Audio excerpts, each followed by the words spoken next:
हे guys welcome back to many blog. तो अभी मैं आ चुका हूँ वीएमई कॉलेज। तो गाइस आज होने वाला वीएमई कॉलेज में अर्थात ऑडिटर में है ना, तो वहाँ पर होने वाला कार्यक्रम जो तो नुक्कड़ नाटक का कार्यक्रम होने वाला, और जो नुक्कड़ नाटक का जो कार्यक्रम वो होने वाला गाइस आज है 26 नवंबर अर्थात संविधान दिवस। आज के दिन ही डॉक्टर बाबा साहब अम्बेडकर जी ने संविधान बना के तैयार किया था। तो इसी कार्यक्रम यानी इसी के कारण आज नाटक कार्यक्रम हमारे ऑडिटोरियम में बनाया जा रहा है।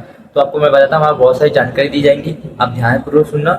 अब चलते हैं, और यदि आपने अभी तक इस चैनल को सब्सक्राइब नहीं किया ना तो सब्सक्राइब करो, बेल आइकन ऑन कर दो, और फिर अब चलते जल्दी।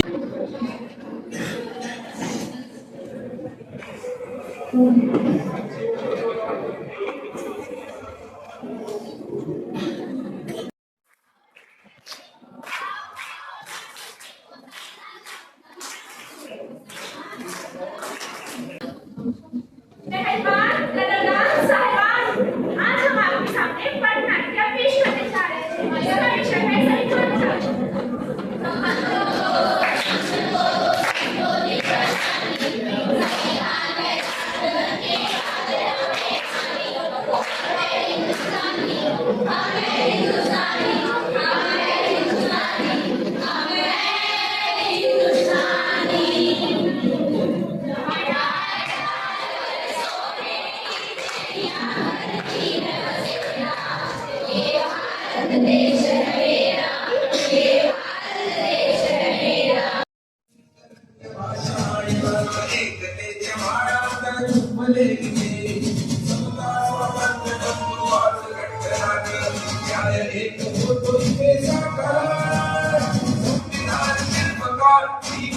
आंबेडकर संविधान शिल्पकार भीमराव आंबेडकर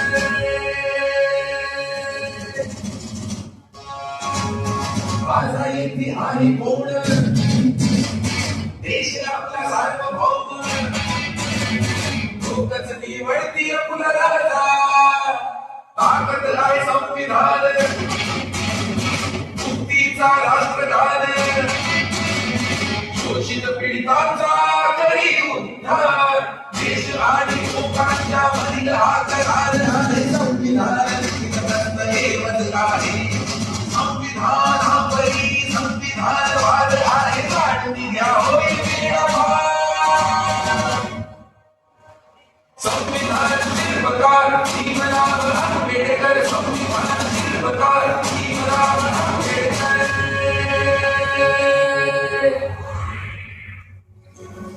संविधानाचा विषय करू नका सुरू करायला. मुंबईत तर डॉक्टर आंबेडकर संविधान सभेत निवडून जाऊ शकतच नाही. त्यांच्या राष्ट्रीय विरोधी पक्षाचा एक आमदार निवडून आला नाही आणि निवडून येण्यासाठी कमीत कमी 6 ते 7 आमदारांची मतं लागतील. कठीण आहे डॉक्टर आंबेडकरांचं. विरोधकांनी तर त्यांची पूर्ण नाकेबंदी केली आहे. पत्रकार महोदय, मला वाटतं डॉक्टर आंबेडकर ही कोणती बोलती.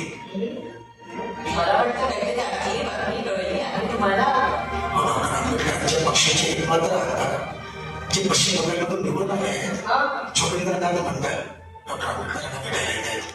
अच्छा, म्हणून ही एवढी लगबग. स्वामी तिकडच निघाली वाटतं. चला ना, मी येते तुमच्यासोबत. तुम्हाला तर माहितीच आहे, मी मुंबई प्रांतातील माझे मतदान क्षेत्र भायखळा पनवेल पराची चालू आहे. माझ्या समाजाचे लोक आजही राजकीयाचे हक्क आणि अधिकार सुरक्षित ठेवायचे असतील तर कुठल्याही परिस्थितीत संविधान सभेत निवडून जावंच लागेल. मी माझी पार्टी शेड्यूल कास्ट फेडरेशन तर्फे भावी भारताचे संविधान कसे असावे याचे प्रारूप सुद्धा स्टेट अँड मायनॉरिटीजच्या नावाने पाठवले, पण या महत्वाच्या दस्तावेजाकडे त्यांनी दुर्लक्ष केले. आपण तर या मेमोरंडम मध्ये शेड्यूल कास्टची मायनॉरिटीज आहेत हे तर सिद्धच केलंय. हो, मायनॉरिटीज म्हणून आम्ही आमचे हक्क अधिक चांगल्या प्रकारे सुरक्षित ठेवू शकतो. खरंय बाबासाहेब. म्हणूनच संविधान सभेत आमचे काही लोक असणं आवश्यक आहे. परंतु तुमच्या व्यतिरिक्त म्हणूनच बंगालच्या नमोशूद्र आणि चांगळांनी ठरवलंय की तुम्हाला बंगालच्या खुलनाचे मतदारक्षेत्रातून संविधान सभेत निवडून पाठवायचंय. जोगेंद्रनाथ, तुम्ही एकमात्र आमदार आहात आपल्या दलित फेडरेशनचे. हे शक्य कसं होईल? आपण विश्वास ठेवा, मला जे करता येईल ते करेल, पण विजयी तर तुम्हालाच करेल. बाबासाहेब सांडाळ आपल्या प्राणाची बाजी लावतील, पण आपल्याला पराभूत नाही होऊ देणार. वचन देतो. योगेंद्रनाथ, माझ्या विरोधकांनी संविधान सभेत निवडून जाण्याचे माझे सारे मार्ग बंद केले आहेत. त्यांनी दरवाजे खिडक्याच नव्हे तर रोशनदार देखील बंद केले आहेत. चिटपाखरूही आज येऊ शकणार नाही. तर मग मी कसं काय जाऊ शकतो? आम्ही बंगालला भाताड पाडून जाऊ. ज्याचा ते विचारही करू शकत नाही ते आम्ही करून दाखवू. त्यांना भ्रमात राहू द्या. विजयाची पताका तर आम्हीच फडकवणार.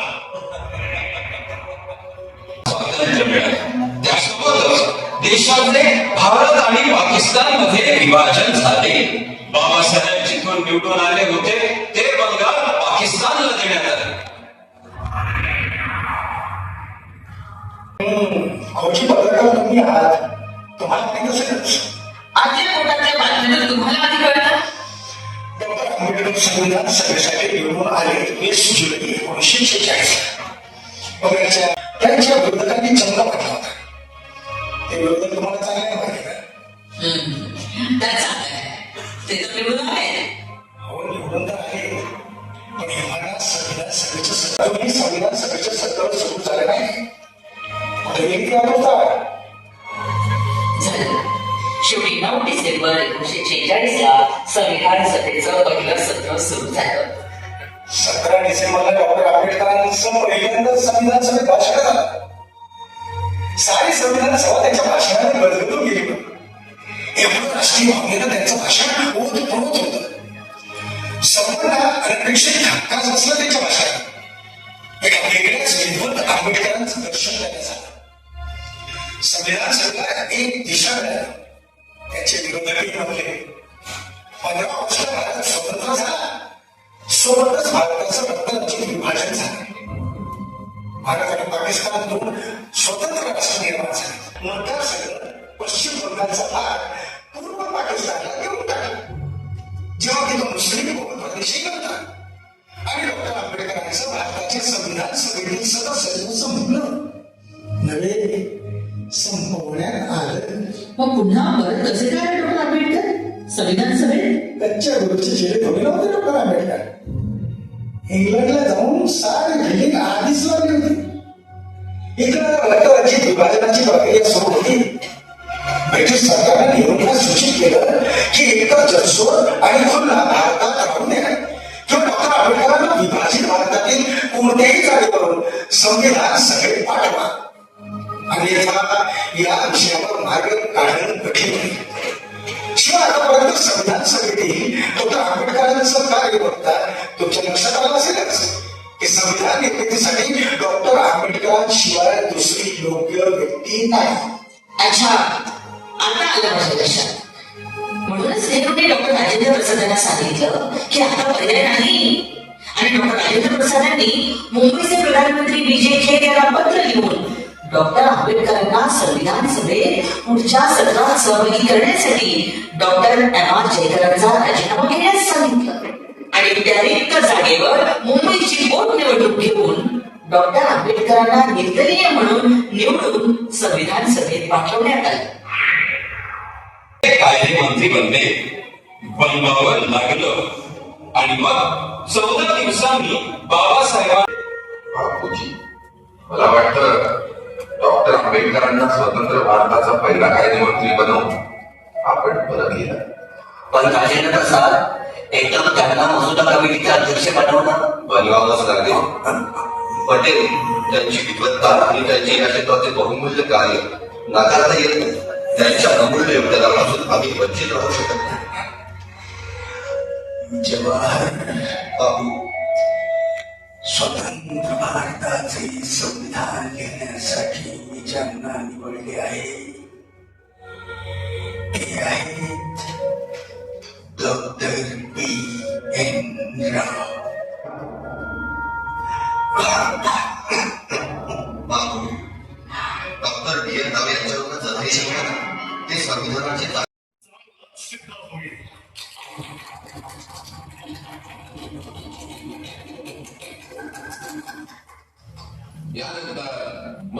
परिषदेचे इतर सदस्य सुद्धा आपले विचार मांडतील. सन्माननीय टी.पी. कृष्णामाचारी आपले विचार मांडतील.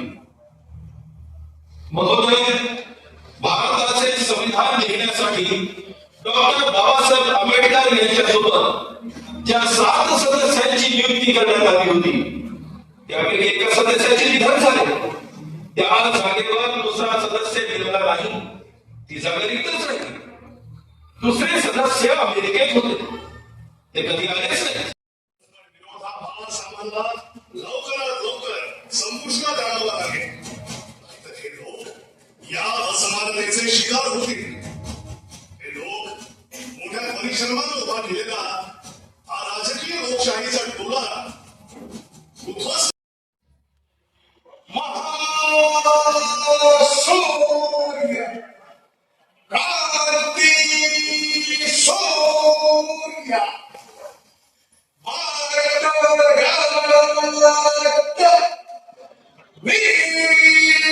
विश्वराष्ट्र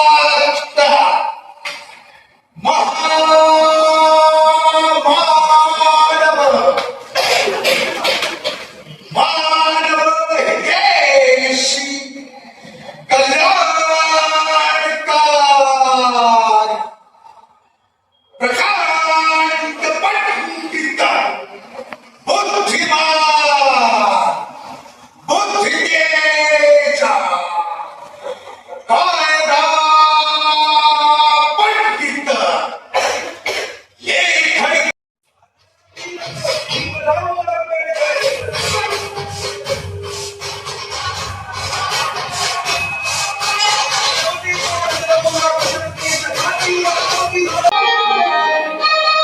परंतु महोदय, साहेबांस खूप आनंदी आहे. साहेब काय झालं आज मी खूप आनंदी आहे. मी तुम्हाला पहिल्यांदाच इतका आनंदी पाहतो. तू मी आज खूप खूप आनंदी आहे. असं काय घडलं मला पण सांगा. अरे रत्तू, ते आता संविधान सभेतून येत आहे. संविधानाचं काम पूर्ण करून हा संविधान त्यांनी राष्ट्रपतींना सुपूर्द केलं. ते तर ते कळणारच होते. त्यात एवढा आनंदी होण्यासारखं काय. परंतु आज मी जमिनीवरच्या सामान्य माणसाला सिंहासनावर बसवत आहे अरे वा. आणि सिंहासनावर बसलेल्या माणसाला जमिनीवर आणलं. भारतातील लोकांना मी सार्वभौम सर्व शक्तिमान बनवलं. परंतु आज मी खूप खुश आहे, खूप आनंदी.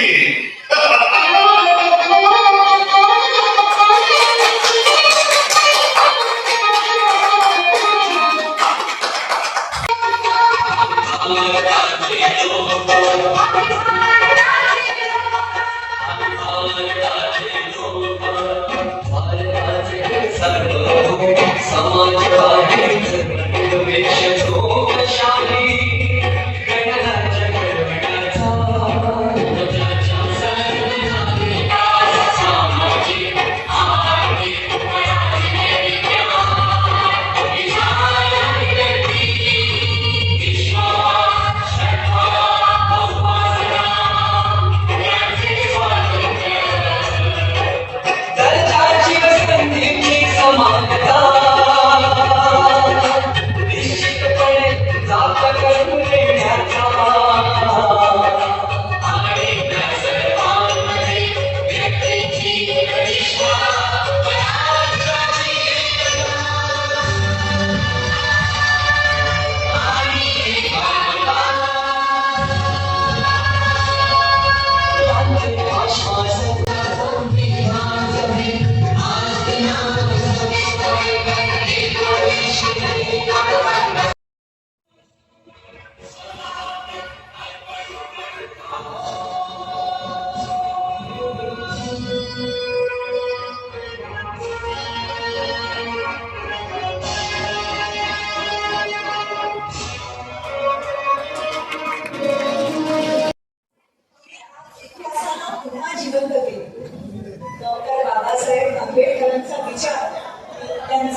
गुजराती मुलगा आहे. बाकी सगळ्या कलाकारांना आम्ही विनंती करेन की त्यांनी स्वतः सगळं नाव सांगायचं.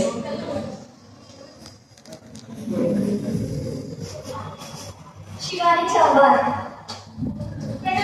विजय मारुतकर जे आमचे बीकॉमचे स्टुडंट आहेत.